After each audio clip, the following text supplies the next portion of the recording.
Hello viewers, welcome back to English Teacher channel. This is Manu. Today we are going to discuss about must in your life.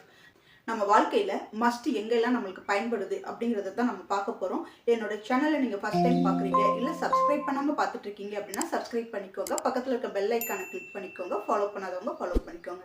வாங்க இன்னைக்கு must வச்சு நம்ம எப்படி சென்டென்ஸை make பண்ணலாம் அப்படினு பார்க்கலாம். ஃபர்ஸ்ட் நான் செல்ல வேண்டும். ஓகே, நான் செல்ல வேண்டும் அப்படின்னு சொல்லியிருக்காங்க. இதில் உள்ள வாக்கியம் நம்மளுக்கு பரிச்சயமானது தான். ஸோ இதை நம்ம ஈஸியாக எழுதலாம். ஃபஸ்ட்டு இதை எழுதுறதுக்கான ஃபார்மேட் என்ன அப்படிங்கிறத பார்க்கலாம். இதுக்கு நம்ம ஃபஸ்ட்டு சப்ஜெக்ட் யூஸ் பண்ணணும், அடுத்து மஸ்ட் யூஸ் பண்ணணும், அடுத்து வெர்ப் ஒன் ஃபார்மேஷன். வெர்ப் ஒன்னா தெரியும், present formation. So present verb தான் நம்ம யூஸ் பண்ணணும். இதுதான் இதோட format. Okay, subject must verb one formation. So இதை வச்சு தான் நம்ம சென்டென்ஸை மேக் பண்ண போகிறோம். ஃபர்ஸ்ட் நான்ங்கிறது ஐ. அடுத்து என்ன யூஸ் பண்ணணும்? மஸ்ட். வேண்டும். மஸ்ட் அப்படின்னா என்ன சொல்லுவாங்க அப்படின்னா வேண்டும் அப்படின்னு சொல்லுவாங்க. தமிழில் இன்னும் நம்ம தெளிவாக சொல்லணும் அப்படின்னா கட்டாயமாக, நிச்சயமாக ஒரு விஷயத்தை நம்ம கட்டாயமாக நீ செய்யணும் அப்படின்னு சொன்னால் யூ மஸ்ட் டூ இட் அப்படின்னு சொல்லுவாங்க. அப்போது ஒரு விஷயத்தை கண்டிப்பாக நீ செஞ்சு தான் ஆகணும் அப்படிங்கிற மாதிரி ஒரு அழுத்தம் கொடுக்கறது, இல்லை கண்டிப்பாக நீ தான் செய்யணும் அப்படின்னு சொல்லும் போதெல்லாம் நம்ம மஸ்ட் யூஸ் பண்ணலாம். அடுத்து என்ன வரும்? சப்ஜெக்ட்க்கு அடுத்து மஸ்ட் வரும். ஸோ இந்த மஸ்ட் எதை குறிக்குது அப்படின்னா வேண்டும். ஓகேங்களா? அடுத்து செல்ல அப்படிங்கிறது என்ன சொல்லணும்? செல்லங்கிறத நம்ம தமிழில் முதல் எப்படி சொல்லுவோம் அப்படின்னா போகிறதுக்கு, போக அப்படின்னு சொல்லுவாங்க. ஸோ நான் போக வேண்டும் அப்படின்னு சொன்னாலும், நான் செல்ல வேண்டும் அப்படின்னு சொன்னாலும் நம்ம என்ன போடணும் அப்படின்னா I must go. Okay, I must go, நான் போக வேண்டும். ஓகே, இந்த சென்டென்ஸில் நம்ம சப்ஜெக்ட் ஐயை வச்சு தான் எழுதணுமா அப்படின்னு கேட்டால் இல்லை. இந்த சப்ஜெக்ட் நீங்கள் ஐயை வச்சு எழுதலாம்.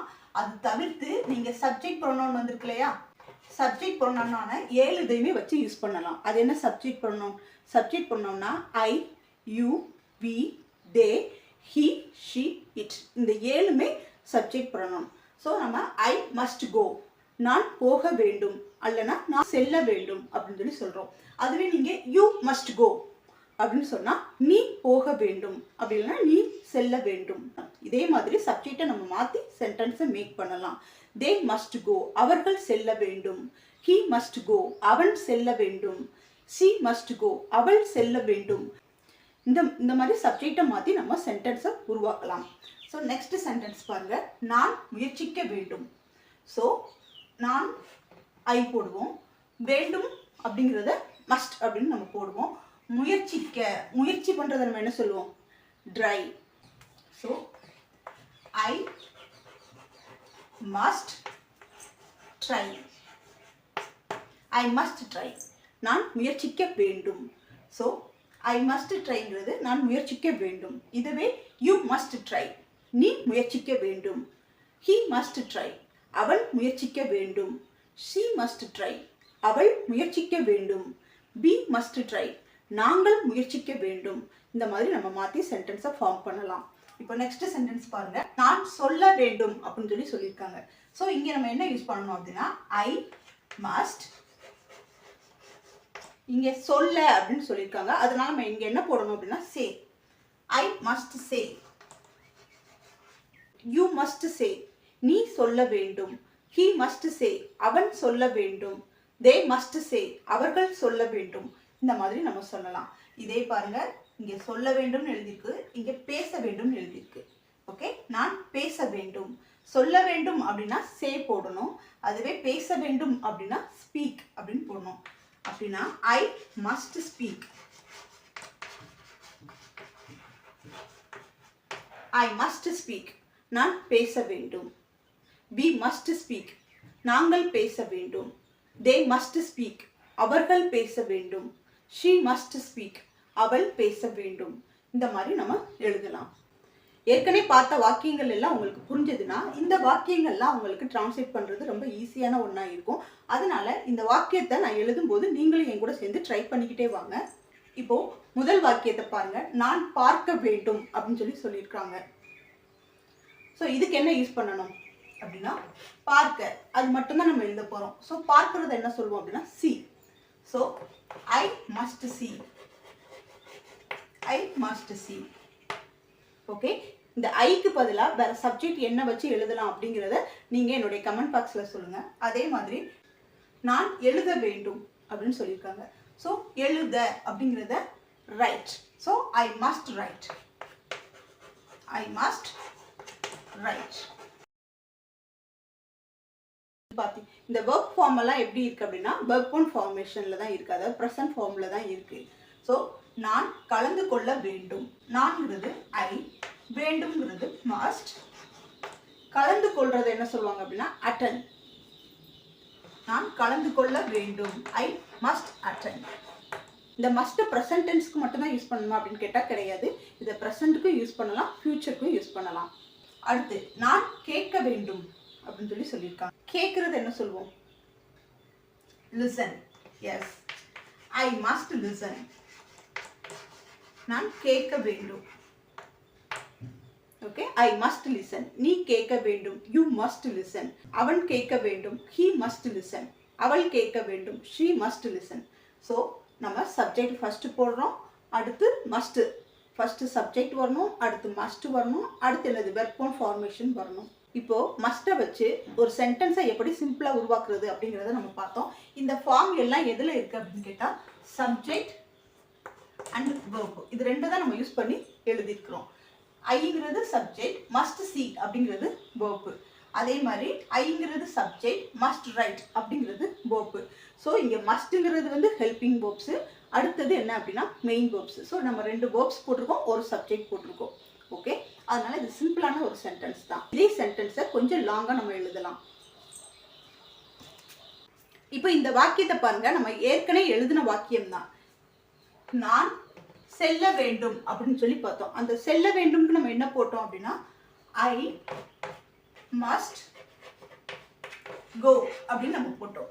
ஓகே, ஐ மஸ்ட் கோ அப்படிங்கிறது நான் செல்ல வேண்டும் அப்படின்னு நம்ம போட்டோம். எங்க செல்றாங்க அப்படின்னா மருத்துவரிடம். ஓகே, மருத்துவரை பார்க்கறதுக்கு போறாங்க. So I must go to the doctor. So மருத்துவரை பார்க்க நான் போகணும் அப்படிங்கிறது தான் இதோட பொருள். நான் மருத்துவரிடம் செல்ல வேண்டும், I must go to the doctor. இப்போ நீ மருத்துவரை பார்க்க வேண்டும் அப்படின்னு சொல்றதா இருந்தா you must go to the doctor அப்படின்னு சொல்லி நம்ம சொல்லலாம். அதுவே அவன் மருத்துவரை பார்க்க வேண்டும் அப்படின்னா he must go to the doctor. அவர்கள் மருத்துவரை பார்க்க வேண்டும், they must go to the doctor. இது இதுல வந்து நம்ம சப்ஜெக்டை மாத்தியும் நம்ம ஃபார்ம் பண்ணலாம். இப்போ இந்த சென்டென்ஸ்ல நான் பார்க்க வேண்டும் அப்படின்னு நம்ம பார்த்தோம். ஓகே, இதுல நம்ம அடிஷனலா என்ன சேர்த்திருக்கோம் அப்படின்னா உங்கள் முன்னேற்ற அறிக்கையை. தமிழ்ல கேட்கும்போது ஏதோ புதுசா இருக்கிற மாதிரி இருக்கு. முன்னேற்ற அறிக்கை அப்படின்னா ஒண்ணு கிடையாது, ரிப்போர்ட் கார்டு அப்படின்னு சொல்லுவாங்க, ப்ராக்ரஸ் ரிப்போர்ட் இந்த மாதிரி நம்ம சொல்லுவாங்க. இப்போ நான் பார்க்க வேண்டும். ஸோ நான் பார்க்க வேண்டும் அப்படிங்கிறத நம்ம எப்படி எழுதுவோம் அப்படின்னா ஐ மஸ்ட் சி. நான் பார்க்க வேண்டும். இதை பார்க்கணும்னு கேட்குறாங்க அப்படின்னா உங்கள் முன்னேற்ற அறிக்கையை. இங்க ஃபர்ஸ்ட் என்ன எழுதணும் அப்படின்னா உங்கள் அப்படிங்கிறது தான் எழுதணும். ஸோ யுவர் முன்னேற்ற அறிக்கை, ப்ராக்ரஸ் ரிப்போர்ட்.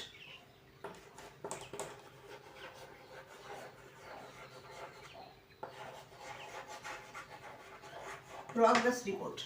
ஓகே, உங்கள் முன்னேற்ற அறிக்கையை நான் பார்க்க வேண்டும் அப்படின்னு சொல்லியிருக்காங்க. இதை நம்ம எப்படி எழுதியிருக்கோம் அப்படின்னா I must see your progress report. Okay, நான் உன்னுடைய முன்னேற்ற அறிக்கையை பார்க்கணும், நான் உன்னுடைய ப்ராக்ரஸ் ரிப்போர்ட்டை பார்க்கணும் அப்படின்னு சொல்றாங்க.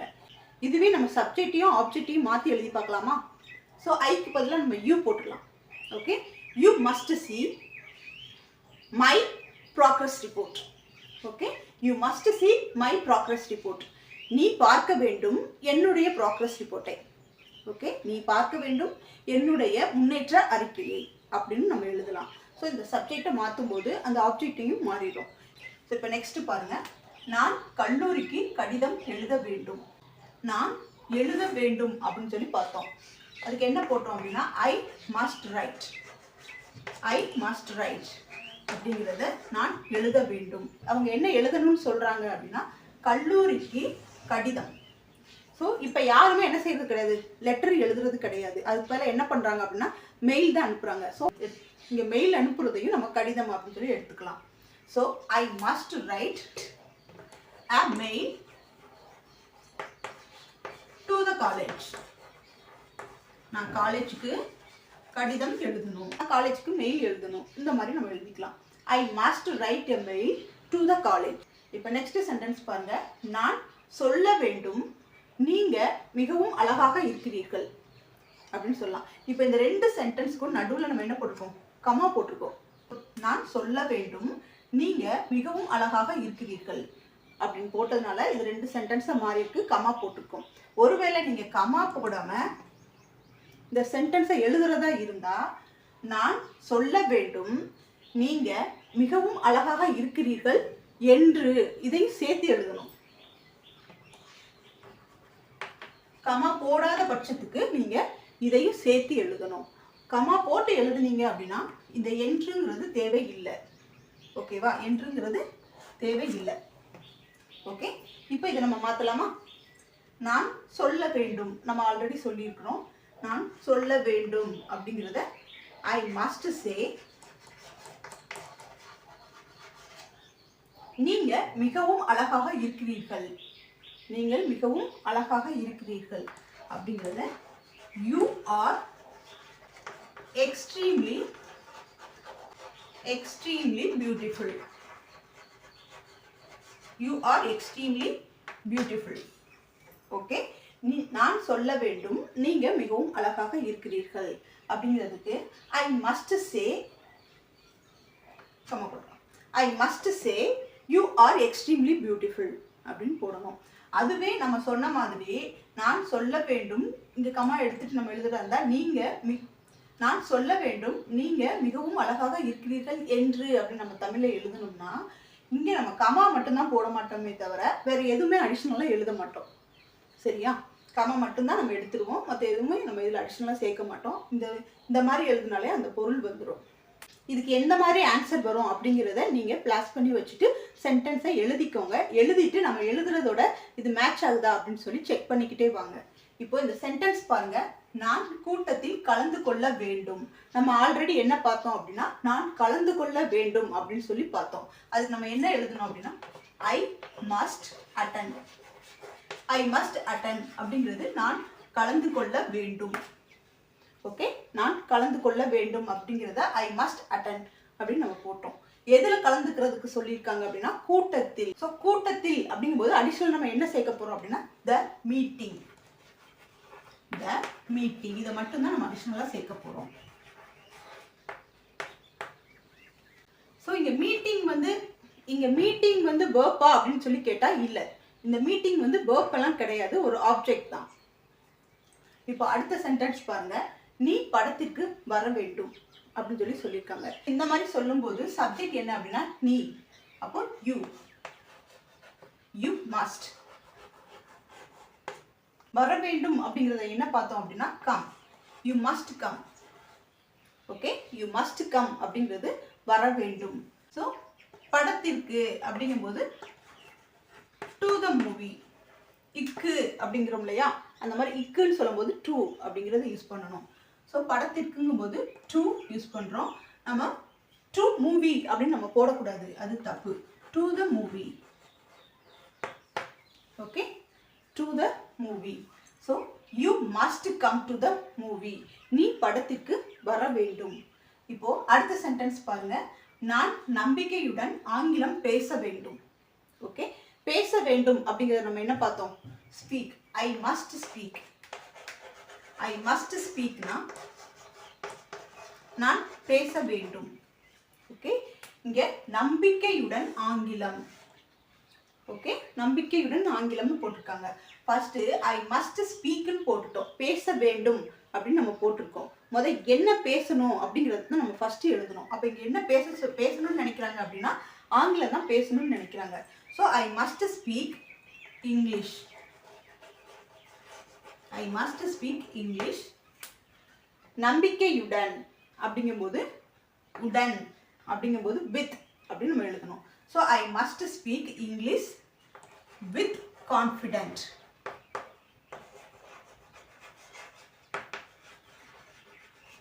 ஓகே, வித் கான்ஃபிடென்ட் நம்பிக்கையுடன் அப்படிங்கிறதுக்கு I must speak English with confident. நான் நம்பிக்கையுடன் ஆங்கிலம் பேச வேண்டும். இப்போ அடுத்த சென்டென்ஸ் பாருங்க. வேதாத்திரியின் பேச்சை நான் கேட்க வேண்டும் அப்படின்னு இருக்கு. ஸோ இங்கே நம்ம அடிஷ்னலாக என்ன சேர்த்துருக்கோம் அப்படின்னா வேதாத்திரியின் பேச்சை. ஓகே, வேதாத்திரியின் பேச்சை நான் கேட்க வேண்டும் அப்படின்னு சொல்லி எழுதியிருக்கிறோம். ஸோ நம்ம ஆல்ரெடி இதுக்கு எதுக்கு நம்ம மாற்றிருக்கோம் அப்படின்னா நான் கேட்க வேண்டும் அப்படிங்கிறத தான் நம்ம எழுதியிருக்கோம். So I must listen. I must listen. Okay, நான் கேட்க வேண்டும். என்ன கேட்கணும்னு சொல்கிறாங்க அப்படின்னா வேதாத்திரியின் பேச்சை. அப்போ நம்ம என்ன எழுதணும் அப்படின்னா I must listen Vethathiri speech. Vethathiri speech. வேதாத்திரியின் பேச்சை நான் கேட்க வேண்டும் அப்படிங்கிறதுக்கு I must listen Vethathiri speech. பெரும்பாலானவங்க மற்றவங்களோட ஸ்பீச்சை கேட்பாங்க. இப்போ என்ன எடுத்துக்கிட்டீங்க அப்படின்னா சுல்தானாவோட பேச்சு ரொம்ப பிடிக்கும். அவங்கள மாதிரி பேசணும்னு நான் ஆசைப்படுவேன். அந்த அளவுக்கு என்னால் பேச முடியாது, இருந்தாலும் அவங்களுடைய பேச்சு எனக்கு பிடிக்கும். அதே மாதிரி வேதாத்திரியோட பேச்சும் எனக்கு பிடிக்கும். இந்த மாதிரி ஒரு சிலருக்கு பட்டிமன்றம் பேசுறது பிடிக்கும், ஒரு சிலர் பேசுறது பிடிக்கும். அவங்க என்ன பேசுகிறாங்க அதோட கருத்துக்கள்லாம் கேட்கணும்னு ஆசைப்படுவாங்க. இந்த மாதிரி விஷயங்களை கேட்டீங்க அப்படின்னா நீங்கள் முன்னேறலாம். ஓகே, ஒரு சிலரோட ஸ்பீச்சை நம்ம கேட்கும்போது அந்த ஸ்பீச்சை கேட்குறதுனால நம்ம முன்னேறலாம். பெரும்பாலான வீடியோஸ் எல்லாமே நம்மளோட என்டர்டெயின் பண்ணுற மாதிரி தான் இருக்குது. இந்த என்டர்டெயின்மெண்ட்னால நம்மளும் முன்னேறணுமே தவிர என்டர்டெய்னர் மட்டும் முன்னேறக்கூடாது. கிட்டத்தட்ட இந்த சினிமா மாதிரி தான். சினிமாவை பார்க்குறதுனால சினிமாவில் உள்ளவங்க முன்னேறுவாங்க, பட் பார்க்குறவங்களுக்கு எந்த முன்னேற்றமும் இருக்காது. ஒரு நாசாவை பற்றியோ நம்மளை சுற்றி நடக்கிற பொலிட்டிக்கல் பற்றியோ இந்த விஷயங்களை நம்ம தெரிஞ்சுக்கிட்டோம் அப்படின்னா நம்ம முன்னேறலாம். நம்மளுடைய முன்னேற்றத்துக்கு என்ன தேவையோ அதைத்தான் நம்ம ஃபாலோ பண்ணி போயிட்டு இருக்கணும். ஸோ உங்களுக்கு இந்த சென்டென்ஸ் எல்லாம் புரிஞ்சிருக்கும். ஓகே, இதை எப்படி ஃபார்ம் பண்ணுறது, இதை எவ்வளோ ஈஸியாக நம்ம ஒரு சென்டென்ஸாக மேக் பண்ணலாம் அப்படிங்கிறதெல்லாம் உங்களுக்கு தெளிவாக புரிஞ்சிருக்கும். இப்போது உங்களுக்கான ஒரு எக்ஸசைஸ். நான் உலகக்கோப்பையில் விளையாட வேண்டும். இந்த சென்டென்ஸை மஸ்ட் யூஸ் பண்ணி நீங்கள் எப்படி சென்டென்ஸை ஃபார்ம் பண்ணுவீங்க அப்படிங்கிறத என்னுடைய கமெண்ட் பாக்ஸில் சொல்லுங்கள். Did you like this video? Please click on like button, share it with your friends and family. Please subscribe to my channel. This is for easy to find out in my videos. Thank you for watching. See you on next video.